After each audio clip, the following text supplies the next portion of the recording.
इस बुढ़ापे में आपसे अपनी सेवा करवा के कितना पाप अपने सिर चढ़ा रही हूँ। पता नहीं कौन से नरक में जगह मिलेगी मरने के बाद। अब जीने की इच्छा नहीं है। इससे तो अच्छा भगवान तू मुझे मौत दे दे, ताकि और सब लोग तो सुखी रह सके। कहते हुए कावेरी जी की आंखें भर आई। अरे ऐसा क्यों कहती है कावेरी? तू चली गई तो मेरा क्या होगा? इस बुढ़ापे में हम दोनों ही तो एक दूसरे का सहारा है। हंस बोल लेते हैं दोनों। तेरे बहाने ही मैं भी अपना समय काट लेता हूँ, नहीं तो है ही कौन यहाँ हमारी सुध लेने वाला।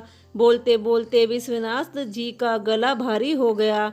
ऐसा कभी सोचा नहीं था कि हमारा बुढ़ापा ऐसा कटेगा। जब भी अपने अतीत को याद करता हूँ तो विश्वास ही नहीं होता कि कभी इतना खुशहाल परिवार भी था मेरा। जानकी जी ने बात आगे बढ़ाई और बोली, कभी सोचा भी नहीं था कि 15-15 लोगों का खाना रोज बनाने वाली मैं अपना खाना ही अपने हाथों से खाने की मोहताज हो जाऊंगी। आज मैं ही अपनी सेवा आपसे करवाऊंगी। ऐसा कभी सपने में भी नहीं सोचा था। बोलते बोलते कावेरी जी रो पड़ी। किसी के आने की आहट से दोनों लगभग चुप से हो जाते। तभी उनकी बहू के वहाँ काम करने वाली बाई सुधा कमरे में आई और बोली, अम्मा जी आज घर के सब लोग मैरिज होम गए हैं। क्या पता कोई आपका वहाँ से खाना लेकर आए या ना आए, तो मैं आप दोनों का खाना सुबह ही बना जा रही हूँ। शाम के लिए भी बाबूजी और आप खा लेना। हमारे तीनों बेटे से ज़्यादा तो यह हमारा ध्यान रखती है। भगवान करे इसको हमारी उम्र भी लग जाए। विश्वनाथ जी का भरा पूरा परिवार है। उनके 3 बेटे और 3 बहुएं हैं। बड़ा बेटा बहू सरकारी नौकरी में है, दूसरा बेटा इंजीनियर और बहू डॉक्टरनी है, तीसरा बेटा कॉलेज में प्रोफेसर और बहू सरकारी टीचर है। उनकी 2 बड़ी बेटी है जिनकी शादी हो चुकी है।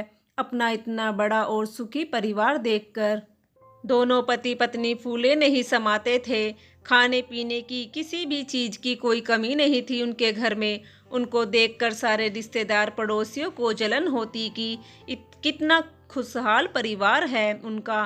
कावेरी जी के शरीर में अब पहले जैसा दम नहीं रहा। उम्र भी तो 65 साल से ऊपर हो चुकी थी।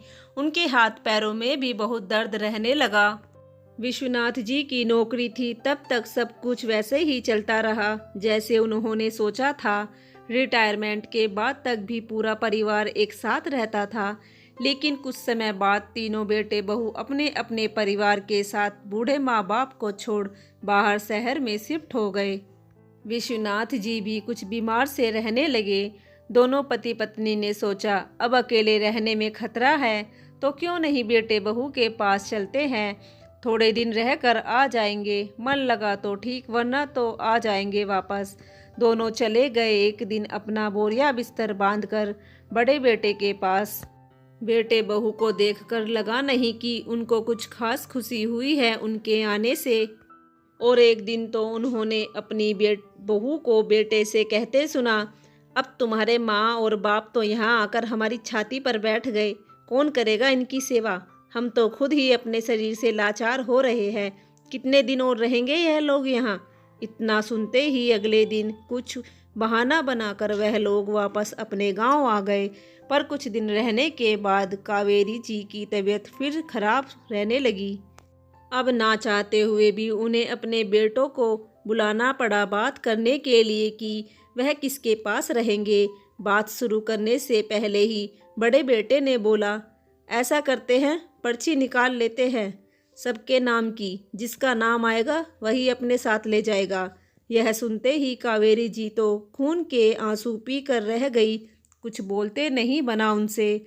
अब मंझला बेटा इसके पक्ष में नहीं था। वह बोला, यह उचित नहीं है। हम सब नौकरी वाले हैं तो 6-6 महीने तीनों रख लेंगे।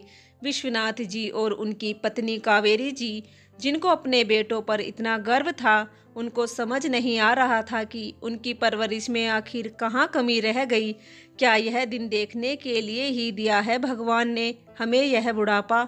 अब विश्वनाथ जी अपने बेटे बहू के रंग ढंग समझ चुके थे। उन्होंने अपनी पुश्तैनी मकान और 4 दुकानों को बेचकर उनका पैसा अपने पास रख लिया, क्योंकि उनका अब अपने बेटों से विश्वास उठ चुका था।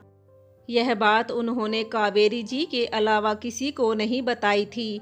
अब उनको खाने में ठंडी सुबह की बनी रोटियां और एक छोटी सी कटोरी में सब्जी, जो काम वाली बाई बनाकर रख जाती थी, लेकर खा लेते। कभी पेट भरता, कभी नहीं।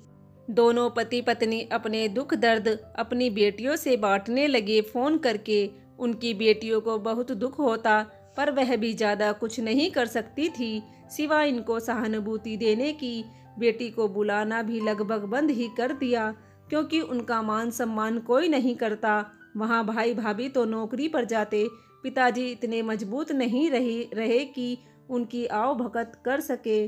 दोनों घुट घुट कर जी रहे थे। बेटे बहू के संरक्षण में बुढ़ापे में बुजुर्गों को खाने से ज़्यादा एक ऐसा इंसान चाहिए जो उनकी सुने और कुछ अपनी सुनाए, उनकी देखभाल करे। पर इन सब चीज़ों की बहुत कमी थी उनके जीवन में। एक दिन अचानक कावेरी जी को सोते हुए ही साइलेंट अटैक आ गया और वह ऐसी सोई कि फिर कभी नहीं उठी। पत्नी के देहांत के बाद तो विश्वनाथ जी बिल्कुल टूट गए। उनको लगने लगा वह ज़्यादा दिन नहीं जिएंगे, और उन्होंने अपनी पॉकेट डायरी में कुछ लिखा और उसको अपनी जेब में रख दिया, जो हर पल उनके पास रहती थी। 3 दिन बाद वह सीढ़ियों से गिर गए और उनके सिर में चोट आने से बहुत खून बह गया और उनका भी देहांत हो गया। जब उनकी पॉकेट डायरी में से वो कागज़ मिला तो उसको पढ़कर सब चौंक गए। उसमें लिखा था, मेरे मरने के बाद मेरे सभी अंग हॉस्पिटल में दान कर दिए जाए और मेरी सारी जायदाद मैंने वृद्ध आश्रम को दान कर दी है, क्योंकि जैसे मेरे बच्चों को मेरी ज़रूरत नहीं, उसी तरह मेरे पैसों की भी उनको कोई ज़रूरत नहीं होगी। इसलिए जिनको इसकी ज़रूरत है वह मैंने वहाँ दे दिए हैं, और मैं अपने बच्चों के उज्जवल बुढ़ापे की कामना करता हूँ। दोस्तों, यह बुढ़ापा बड़ा ही कष्टदायी होता है। औलाद बूढ़े माँ बाप को अकेला छोड़ अपनी ही एक अलग नई दुनिया बसा लेते हैं। वह उनके बारे में तनक भी नहीं सोचते कि उनके सिवा इस दुनिया में उनका कौन होगा। ऐसी औलाद को तो धिक्कार है। बुढ़ापा तो ऐसी चीज है कि औलाद भी इससे नहीं भाग सकती। आज ना कल आना तो जरूर है बुढ़ापा। दोस्तों, हमारी कहानी सुनने के लिए आप लोगों का दिल से धन्यवाद। और दोस्तों, प्लीज़ कमेंट करके ज़रूर बताना कि आपको हमारी कहानी कैसी लगी, और चैनल पर नए हो तो प्लीज़ चैनल को सब्सक्राइब कर लीजिएगा। धन्यवाद।